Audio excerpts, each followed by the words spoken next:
Hello दोस्तों और मेरे प्यारे बच्चों, आप सबका एक बार फिर से आपके चैनल एसएसपी क्लासेस में स्वागत है। हम कक्षा 10 के विषय सामाजिक अध्ययन में भूगोल का पाठ एक संसाधन और विकास पर चर्चा कर रहे थे। पिछली वीडियो क्लास में हमने पाठ को अच्छे से समझा। आज इस पाठ के प्रश्न उत्तरों को समझेंगे। चलिए शुरू करते हैं आज बहुवैकल्पिक प्रश्नों के साथ। पहला प्रश्न, लौह अयस्क किस प्रकार का संसाधन है? आपके सामने ऑप्शन है। ऑप्शन क नवीकरण योग्य संसाधन, ऑप्शन ख प्रवाह संसाधन, ऑप्शन ग जैव संसाधन, ऑप्शन घ अनवीकरण योग्य संसाधन। तो हम अपने इस पाठ में पहले समझ चुके हैं कि जो लौह अयस्क है वह अनवीकरण योग्य संसाधन है। तो इसका सही आंसर रहेगा घ। इसी के साथ नेक्स्ट क्वेश्चन पर बात करें। व्यवहार्य ऊर्जा निम्नलिखित में से किस प्रकार का संसाधन नहीं है? तो यहाँ पर पूछा है संसाधन नहीं है। पुनः पूर्ति योग्य संसाधन, ऑप्शन ख है अजैव संसाधन, ऑप्शन ग मानवकृत संसाधन, ऑप्शन घ अचक्रीय संसाधन। तो हमसे पूछा है व्यवहार्य ऊर्जा निम्नलिखित में से किस प्रकार का संसाधन नहीं है? तो यह पुनः पूर्ति योग्य संसाधन नहीं है। ठीक है, नेक्स्ट हम क्वेश्चन पर बात करें। अगले क्वेश्चन पर, क्वेश्चन नंबर 3, पंजाब में भूमि निम्नीकरण का निम्नलिखित में से प्रमुख कारण क्या है? ऑप्शन क गहन खेती, ऑप्शन ग अधिक सिंचाई, ऑप्शन ग वनोन्मूलन, ऑप्शन घ अति पशुचारण। तो इसका जो सही आंसर होगा हमारा ऑप्शन ख जो है अधिक सिंचाई। और पंजाब में सिंचाई है, यानी पंजाब राज्य जो है सिंचित राज्यों में से आता है। अधिक सिंचाई की जाती है यहाँ पर। जो कृषि है अधिक सिंचाई के द्वारा की जाती है। तो इसको भी एक सही कर लेंगे। ये सिंचाई लिखा हुआ है, सिंचाई करेंगे इसको, सिंचाई सिंचाई। ठीक है, नेक्स्ट क्वेश्चन पर बात करें। क्वेश्चन नंबर 4, निम्नलिखित में से किस प्रांत में सीढ़ीदार खेती की जाती है? और इस कृषि को दूसरा नाम जो है सोपानी कृषि भी या सोपानी खेती भी कहते हैं। ऑप्शन क पंजाब, ऑप्शन ख उत्तर प्रदेश के मैदान, ऑप्शन ग हरियाणा, ऑप्शन घ उत्तराखंड। तो सीढ़ीदार खेती पर्वतीय क्षेत्रों में की जाती है। ये हमने जब पाठ को समझा था उस समय हमने इस पर बात की थी। तो जो पहाड़ी क्षेत्र है वहाँ पर सीढ़ीदार खेती की जाती है। और जो अपने जो ऑप्शन है पंजाब, इनमें से जो उत्तराखंड है यह एक ऐसा राज्य है जो पहाड़ी राज्य है, यानी यहाँ पर पर्वत या पहाड़ी क्षेत्र अधिक है। तो इसका सही आंसर भी हमारा उत्तराखंड होगा। तो सीढ़ीदार खेती उत्तराखंड में की जाती है, याद रखें। नेक्स्ट प्रश्न संख्या 5, इनमें से किस राज्य में काली मृदा मुख्य रूप से पाई जाती है? ऑप्शन क जम्मू और कश्मीर, ऑप्शन ख राजस्थान, ऑप्शन ग गुजरात और ऑप्शन घ झारखंड। तो विद्यार्थियों इसका जो सही आंसर होगा ऑप्शन ग गुजरात। गुजरात में जो है काली मृदा अधिक पाई जाती है। मुख्य रूप से जो काली मृदा गुजरात में पाई जाती है। अब बात करें नेक्स्ट हमारे प्रश्न की बात करें जिनका जवाब हमें 30 शब्दों में देना है, जिसका आंसर हमें 30 शब्दों में देना है। और उसका जो पहला प्रश्न है कि 3 राज्यों के नाम बताइए जहां काली मृदा पाई जाती है। इस पर मुख्य रूप से कौन सी फसल उगाई जाती है? तो कौन से 3 राज्य हैं जहां काली मृदा पाई जाती है और इस मिट्टी में यानी मृदा में कौन सी मुख्य रूप से फसल उगाई जाती है? चलिए बात करें। वह 3 राज्य, सबसे पहले महाराष्ट्र, नंबर 2 मध्य प्रदेश और नंबर 3 छत्तीसगढ़ राज्य, जहां काली मृदा पाई जाती है। और इस मृदा में मुख्य रूप से कपास की फसल उगाई जाती है। इसी के साथ नेक्स्ट क्वेश्चन पर हम बात करें। क्वेश्चन नंबर 2, पूर्वी तट के नदी डेल्टाओं पर किस प्रकार की मृदा पाई जाती है? इस मृदा की 3 मुख्य विशेषताएं क्या हैं? तो भारत के जो पूर्वी तट हैं वहाँ पर जो नदी डेल्टा बने हुए हैं, डेल्टाई क्षेत्रों में जो मिट्टी, किस प्रकार की मिट्टी पाई जाती है, उस मिट्टी की 3 विशेषताएं हमें बतानी हैं। चलिए देखते हैं इसका आंसर कि पूर्वी तट के जो नदी डेल्टा हैं उसकी बात करें तो वहाँ पर मुख्य रूप से जलोढ़ मृदा पाई जाती है। कौन सी मृदा? जलोढ़ मृदा पाई जाती है। और इस मिट्टी की जो विशेषताओं पर बात करें तो पहली विशेषता है, इस मृदा में फास्फोरस, पोटास और चूना युक्त होती है। यह फास्फोरस, पोटास और चूना युक्त होती है। इस मृदा में इसमें रेत, सिल्ट, मृत्तिका के विभिन्न अनुपात पाए जाते हैं और जिसके कारण यह मृदा अधिक क्या उपजाऊ होती है। ये थी इसकी कुछ प्रमुख विशेषताएं। बात करते हैं नेक्स्ट क्वेश्चन पर। क्वेश्चन नंबर 3, पहाड़ी क्षेत्रों में मृदा अपरदन की रोकथाम के लिए क्या कदम उठाने चाहिए? बहुत ही शानदार प्रश्न है कि जो पहाड़ी क्षेत्र है वहाँ जो मृदा अपरदन की बात करें, या अपरदन को हम पहले समझ चुके हैं कि मिट्टी का जो कटाव है उसको रोकने के लिए क्या ठोस कदम उठाने चाहिए। तो पहाड़ी क्षेत्रों में मृदा अपरदन की रोकथाम के लिए निम्नलिखित कदम बताए गए हैं। तो पहले बात करें तो पहाड़ी क्षेत्रों में सीढ़ीदार खेती बनाकर कृषि की जानी चाहिए। तो ये बहुत ही महत्वपूर्ण है। तो पहाड़ीदार क्षेत्रों में हमने अभी पहले भी बात की थी एक प्रश्न के ऊपर कि सीढ़ीदार खेती किस प्रांत में की जाती है, यानी सोपानी कृषि भी बोलते हैं इसको। हमारा जो ऑप्शन था हमने बहुविकल्पीय प्रश्नों में प्रश्न संख्या 4 में हमने बात की थी उत्तराखंड पर। तो वही बात यहाँ पर है कि पहाड़ी क्षेत्रों में मृदा अपरदन को रोकने के लिए हमें सीढ़ीदार कृषि की जानी चाहिए। नेक्स्ट बात करते हैं, ढालों पर सघन वृक्षारोपण किया जाना चाहिए। जहाँ ढाल अधिक होते हैं वहाँ पे वृक्षारोपण कर भी मृदा अपरदन या मिट्टी के कटाव को रोका जा सकता है। ढाल वाली भूमि पर समोच्च जुताई की जानी चाहिए। तो हम यहाँ पे बात करते हैं समोच्च जुताई कौन से क्षेत्रों में? पहाड़ी क्षेत्रों में या ढाल वाली भूमि पर की जानी चाहिए। तो अगली प्रश्न पर बात करें, प्रश्न संख्या 4, जैव और अजैव संसाधन में अंतर स्पष्ट कीजिए।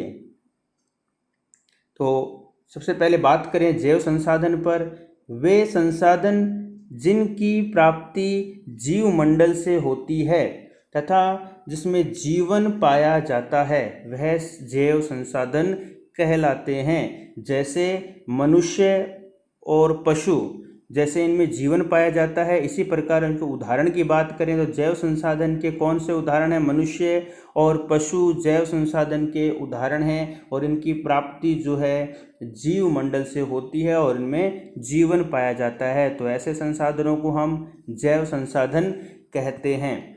नेक्स्ट बात करते हैं इसी के अजैव संसाधन पर। तो अजैव संसाधन किसे कहते हैं? वे संसाधन जिनका निर्माण निर्जीव वस्तुओं से हुआ है, निर्जीव वस्तुओं से हुआ है, अजैव संसाधन कहलाते हैं। जैसे चट्टानें, धातुएं आदि जो हैं ये अजैव संसाधन कहलाते हैं। नेक्स्ट हमारा जो क्वेश्चन है प्रश्न संख्या 3 का पहला क्वेश्चन है और यह हमारा जो 120 शब्दों के अंदर इसका उत्तर देना है, लॉन्ग क्वेश्चन है। तो इसका आंसर देखें। हम बात करें पहले प्रश्न पर कि भारत में भूमि उपयोग प्रारूप का वर्णन करें। तो स्टूडेंट्स की बात करें भूमि उपयोग का प्रारूप, हमें यह बताना है कि भारत की जो भूमि है उसका उपयोग किस किस प्रकार से हो रहा है। वनों में, कृषि में, खाली पड़ी भूमि जो परती भूमि की बात करते हैं, सघन वनों की बात करते हैं। तो वनों का जो भूमि का उपयोग है वो किस प्रकार से हो रहा है उसका जो हमें बात करनी है, उसका वर्णन करना है। और वर्ष 1960 से और 1961 में बात करें तो से वन है, ये सेवन नहीं है, से वन अलग अलग है। ये 1960-61 से वन के अंतर्गत क्षेत्र में महत्वपूर्ण वृद्धि नहीं हुई है। इसके क्या कारण है? तो यहाँ पर 1960 और 61 में जो वनों में वृद्धि नहीं हुई है उसके भी कुछ कारण होंगे। क्या कारण हैं उन पर हम अभी बात करते हैं। देखते हैं इसका उत्तर कि भारत में जो भूमि उपयोग जो का प्रारूप है तो उसकी बात करते हैं। भू उपयोग को निर्धारित करने वाले तत्वों में भौतिक कारक व भू आकृति, जलवायु और मृदा के प्रकार तथा मानवीय कारक वह जनसंख्या घनत्व, प्रौद्योगिक क्षमता, संस्कृति और परंपराएं आदि शामिल हैं। हम इन भूमि उपयोग के आधार पर जो हम नित्य तत्वों की बात कर रहे हैं और इसी के साथ भारत का जो कुल भौगोलिक क्षेत्रफल है 32.8 वर्ग किलोमीटर है। 32.8 वर्ग किलोमीटर है, जिसमें से 93% यानी 93% भाग में ही भू उपयोग के आंकड़े उपलब्ध हैं। ये भी बात महत्वपूर्ण है, याद रखेंगे। हमारे पास पूरी भूमि के आंकड़े उपलब्ध नहीं है। जितनी भूमि कुल भूमि है यानी भारत का जो कुल क्षेत्रफल है उसमें से 93% भाग के ही भूमि के जो उपयोग के आंकड़े हमारे पास उपलब्ध हैं। वर्ष 2014 और 15 के आंकड़ों के अनुसार भारत में भूमि उपयोग प्रारूप निम्नलिखित हैं। जो इनके तथ्य हैं, प्रारूप के प्रमुख तथ्य क्या हैं उन पर बात करें तो भारत में भूमि उपयोग संतुलित नहीं है। यानी हम बात कह सकते हैं कि भूमि का जो उपयोग है समान रूप से नहीं है, अलग अलग प्रकार से इसका उपयोग किया जा रहा है। पहले बात करते हैं भारत का सर्वाधिक 45.5% उपयोग शुद्ध बोए गए क्षेत्र के अंतर्गत। तो भारत का सर्वाधिक 45.5% उपयोग शुद्ध बोए गए क्षेत्र के अंतर्गत और सबसे कम उपयोग 1% विविध वृक्षों और वृक्ष फसलों एवं उपवनों के अंतर्गत है। दूसरी बात करें, यहाँ वनों के अंतर्गत केवल 1% क्षेत्र है। नेक्स्ट हम बात करते हैं स्थायी चारागाह के अंतर्गत भी भूमि बहुत कम है, कुल 3.3% है। यानी जो पशुओं को चराने के लिए जो भूमि है वह भी भूमि का जो भाग है उनके आंकड़ों पर बात करें तो 3.3% ही हैं। नेक्स्ट बात करते हैं हमारे देश में भूमि उपयोग का प्रारूप राष्ट्रीय, राज्य एवं स्थानीय स्तर पर भी संतुलित नहीं है। अगर देश की बात करें तो देश में या किसी देश के राज्यों के अंदर बात करें या स्थानीय स्तर पर बात करें तो वहाँ पर भी जो संतुलन है वो सही नहीं है। बात करें 1960 और 61 में वन के अंतर्गत क्षेत्र में महत्वपूर्ण वृद्धि नहीं होने के क्या कारण थे, उन कारणों पर भी बात कर लेते हैं। 1960 और 1961 की तुलना में 2014 और 15 में, यहाँ में सिंगल मात्रा आएगी, में वन क्षेत्र में केवल 5.19% की वृद्धि हुई है। भारत के वनों के अधीन भूमि में अधिक वृद्धि न होने के मुख्य कारण देश की अधिक जनसंख्या में वृद्धि होना है। तो हम इसको अच्छे से समझ सकते हैं कि जब देश में जनसंख्या लगातार बढ़ती जा रही है तो संसाधनों की मांग भी बढ़ेगी, जमीन जो भूमि है उसका उपयोग भी बढ़ेगा, कृषि के लिए भी भूमि चाहिए होगी और देश में जो विकास के आधार पर औद्योगिकरण के कारण वनों की कटाई के कारण भी वन कम हुए हैं, जिसके कारण भी वनों में वृद्धि नहीं हुई है। और भी अन्य कई कारण हैं। तो मुख्य रूप से हम बात करें तो अधिक जनसंख्या के कारण जो वनों में वृद्धि नहीं हो पाई है और वनों की आर्थिक लाभ के लिए कटाई हो रही है। इसी के पर हम चर्चा कर रहे थे। अधिक लाभ के उद्देश्य से वनों की कटाई की जा रही है। उद्योगों के विकास, कृषि कार्य और आवास के लिए वनों को काटा जा रहा है। यही कारण है कि 1960-61 से वन क्षेत्र में महत्वपूर्ण वृद्धि नहीं हुई है। तो स्टूडेंट्स, हम बात कर रहे हैं 1960 और 61 में, तो 1960 और 61 से लगातार जनसंख्या में तीव्र गति से वृद्धि हो रही है और जिसके कारण जो हम बात कर रहे हैं वनों की कटाई, जनसंख्या वृद्धि के कारण संसाधनों की अधिक आवश्यकता, उद्योगों के विकास के लिए, कृषि कार्य और आवास के लिए वनों को काटा जा रहा है, जिसके कारण वनों में वृद्धि नहीं हुई है। यही महत्वपूर्ण कारण थे। नेक्स्ट हम क्वेश्चन पर बात करते हैं। प्रश्न संख्या 2, प्रौद्योगिक और आर्थिक विकास के कारण संसाधनों का अधिक उपभोग कैसे हुआ। तो यानी बात कर रहे हैं प्रौद्योगिक, यानी हम टेक्नोलॉजी की बात कर रहे हैं कि टेक्नोलॉजी पर बात करें कि प्रौद्योगिक और आर्थिक विकास, जो देश में आर्थिक विकास हो रहा है उसके कारण संसाधनों का अधिक उपभोग जो हो रहा है वो कैसे हुआ है। तो प्रौद्योगिक और आर्थिक विकास के कारण संसाधनों का अधिक उपभोग निम्नलिखित प्रकार से हुआ है, जिसमें हम पहले बात करते हैं प्रौद्योगिक विकास में आर्थिक विकास भी होता है। यानी जब टेक्नोलॉजी बढ़ेगी तो आर्थिक विकास भी होगा और लोगों की आवश्यकताएं भी बढ़ेंगी। इसके कारण पुनः संसाधनों का प्रयोग बढ़ जाता है, यानी संसाधनों का उपयोग है वो और अधिक बढ़ जाता है। दूसरे नंबर की बात करें, आर्थिक विकास आधुनिकतम प्रौद्योगिकी के विकास के लिए अनुकूल वातावरण प्रदान करता है। इस नवीनतम प्रौद्योगिकी से नए नए जो संसाधनों का दोहन शुरू हो गया, यानी संसाधनों का दुरुपयोग जो है या उसका अधिक उपयोग होने लग गया है, जिसके कारण इसमें कमी भी आने लगी है। तीसरी बात करते हैं, प्रौद्योगिक विकास से हमें आधुनिक औजार एवं मशीनें प्राप्त हुई है। यानी हम परंपरागत तरीके से कृषि के ऊपर बात करते हैं तो उस समय बैलों से खेतों को जोता जाता था, और आज की हम वर्तमान में बात करें तो ट्रैक्टर या अन्य जो आधुनिक यंत्र आ गए हैं जिसके कारण खेतों को जुताई की जाती है और जिसके कारण उत्पादन में भी वृद्धि होती है। हम और सिंचाई के नए नए क्षेत्र आ गए, जो सिंचाई के नए नए साधन जो उपलब्ध हो गए हैं। ठीक है, पहले हम खेती करते थे तो वर्षा पर निर्भर रहते थे। आज की हम बात करें वर्तमान में प्रौद्योगिकी जैसे जैसे तकनीकें बढ़ी हैं या टेक्नोलॉजी का विकास हुआ है तो उसके कारण जो उत्पादन में भी वृद्धि हुई है और जिसके कारण संसाधनों का उपयोग जो है लगातार अधिक हो रहा है। उदाहरण के लिए आज राजस्थान में उचित प्रौद्योगिकी के विकास से विभिन्न खनिज एवं शक्ति संसाधनों का पर्याप्त दोहन किया जा रहा है, जिससे विकास तीव्र गति से हो रहा है। अतः स्पष्ट है, इन सब बातों से अगर हम निष्कर्ष निकालेंगे, स्पष्ट है कि प्रौद्योगिकी आर्थिक विकास को गति प्रदान करती है और आर्थिक विकास से संसाधनों का अधिक उपभोग होता है।